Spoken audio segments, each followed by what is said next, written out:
নমস্কার, কেমন আছেন আপনারা সবাই? আশা করছি ভালো আছেন। আজ চলে এলাম একটা রেসিপি নিয়ে। আজ বানাবো মেথি মুগের ডাল। তার জন্য এখানে কড়াইতে তেল দিয়ে জিরে ফোড়ন দিয়ে এবার মুগ ডালটাকে ভেজে নিচ্ছি। শুকনো মুগ ডাল ভেজে নিয়ে ভালো করে ভেজে নেবো যতক্ষণ না সেন্ট উঠছে। আর দিচ্ছি কাঁচা লঙ্কা চেরা, দিয়ে এই ডাল মেথি শাকগুলোকে বেছে ধুয়ে কেটে রেখেছি কুচি কুচি করে।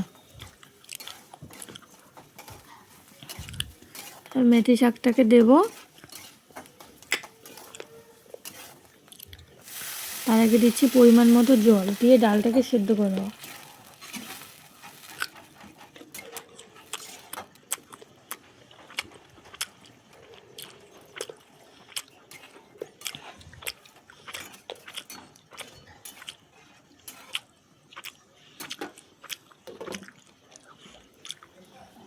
ডালটা ফুটে এসছে, এবার এই ডালের মধ্যে দেবো লবণ পরিমাণ মতো আর মেথি শাক।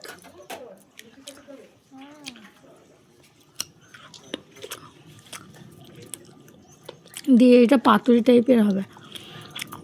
আর হলুদ দেবো না, হলুদ ছাড়াই রান্না করব।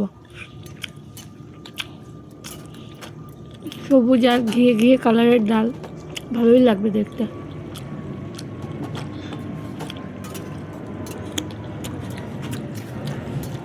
ফুটে এসছে। আমার ভিডিওগুলো যদি আপনাদের ভালো লাগে অবশ্যই লাইক, কমেন্ট, শেয়ার আর সাবস্ক্রাইব করে আমার পাশে থাকবেন। ডালটা শুকিয়ে এসছে, আর এইভাবে খেতে কিন্তু ভাতের সাথে খুবই ভালো লাগে। আপনারা ট্রাই করে দেবেন। আবার দেখাবো একটা নতুন ভিডিওর সাথে। ততক্ষণ আপনারা ভালো থাকবেন, সুস্থ থাকবেন।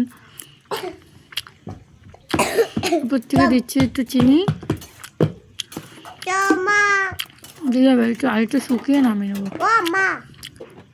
আজ তাহলে আসি, টাটা, বাই বাই। কি